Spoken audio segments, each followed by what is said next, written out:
Leader TV, abonnez-vous. Bonjour, bonsoir. Les autres dépendent dans la hernie de Borolé Kanarola Nangai. Naïlelo, tous les canaux partager quelque chose. La ligne de vous partager vidéo, vous partager parce que la seule vidéo mon corps, vous partagez qui en battu à Kinshasa, battu à Londres, ainsi de suite, ou à l'obiki, tous les vidéos. Na kumisa genzambe, na zo sala vidéo non pour la gloire nangai, mais pour la gloire de Dieu. Tu vis nzambe azana besoin de l'okumu. Est-ce que nous l'avons fait na tongo boy, ou bien nous comité na poko boy. Aussi déjà, tant ya koleka na kopesa nzambe merci. Il y a des gens ba oyo baso ko kopé maté. Il y a na batu ba oyo bazo linga ba leka na kotambola net yo, mais bazo leka na kotambola te parce que bakangami na quelque chose. Il y a une histoire moko mutu mo na relaxa bino yete. Ando ke na autoroute na mwasi na e. Bala moko pa a eu problème na motema.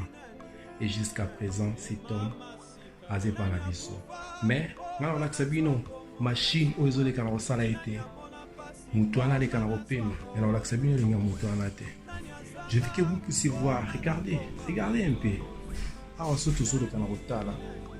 Toujours le kana ko mona. O ya mona allemand ba bengi pulse oxymètre. Ezole kana ko tala o eza pulse na BPM. O toujours mona keza Z donc na habité na français. Na nini na muloko mususu ba benga ngonini. Mais na zolo ba na ki allemand ndenge ba le kana ko benga. O eza pulse 66. O to moni 95 eza Z secondaire. Et beaucoup ma petit na basse. Tout un appareil ezole kana ko faire respirer. To moni appareil oyo eza pona ba batterie et kana ko protéger.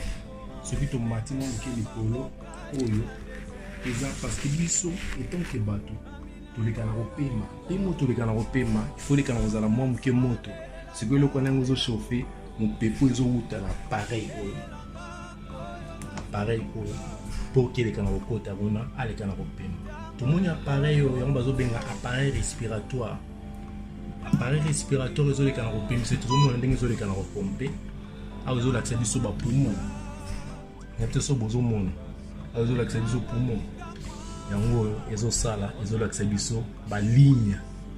Mais bien aimé soto ke na date tozo mona tala mon pipi ezo le kana ko pomper na kati ba poumon na 409 et donc ezo dépendre na poumon moto ndenge ezali. Tozo mona a eza atme fréquence. Ba biloko nyonso oyo eza pulmologue moto aselaki na osala ngo pour ka le kana ko pema pour que ale kana ko zala encore en vie. Yango yo lelo soki to bito tala nyonso tozo mona o ezali banini nyonso ndenge ezo le kana ko pesa. Mais yo ozali na bon moyo. Yo ozo pema. Zamba pesi pe mon filet. Qu'est-ce que tu fais na pema on zamba pesi? Il ko nyozo le kana ko salela ngo. Ta moto azo pema na appareil. Biso etant que bana na nzambe, faut te pesa nzambe lokumu, faut te pesa nzambe merci. J'ai déjà vu ezaki na moto moko parce que pendant biso place to salaka, ceux qui muta kufi to na droit ya ko lekana ko kanga appareil.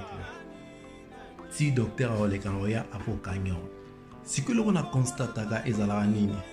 Tant que lekana ko kanga appareil te, au mona ki appareil ba no continue toujours ko lekana ko pomper. Ozo mona kezo pomper ba poumon mutu zo lekana ko pomper. Mais tant que vie oyo nzamba tina kati na mutu aneza lisusu ta longoli yango. Ezo pomper nango. Mais nzambe si alongoli oyo ezali vie na. Mais bien aimé, ba pareil, ezo lekana ko sala kaka ko soutenir oyo nzambe azo lekana ko sala. Donc sans nzambe to lekana ko vivre te.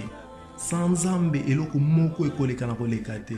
Donc tozo mona ki tango tozo lekana ko tambola, ndenge tozo lekana ko vivre, eloko tozo lekana ko eza grâce ya nzambe muteza likolo na yo. Yango se sala to lekana ko vivre. Yango sala ete o lekana ko zala mutu. Yango biso tozala toujours reconnaissant par nzambe wana. Nazo sala vidéo te pour la lokumu ezonga pa na ngai, mais to partager yango pour la lokumu ezonga bobele pa na ye moko Yesu Masia. Oya pesi opema, oya pesi nga pema, ozo tambola sans pareil.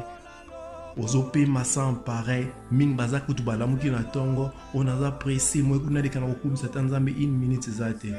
Regarde, il y a des gens ba oyo baza vraiment na besoin pareil pour que les gens pema, mais ozo pema sans pareil. C'est que te nzamba pambola mutu nyonso le kana partager vidéo nzamba baksa socio ya mingi. na kombo na Yesu Kristo. Amen.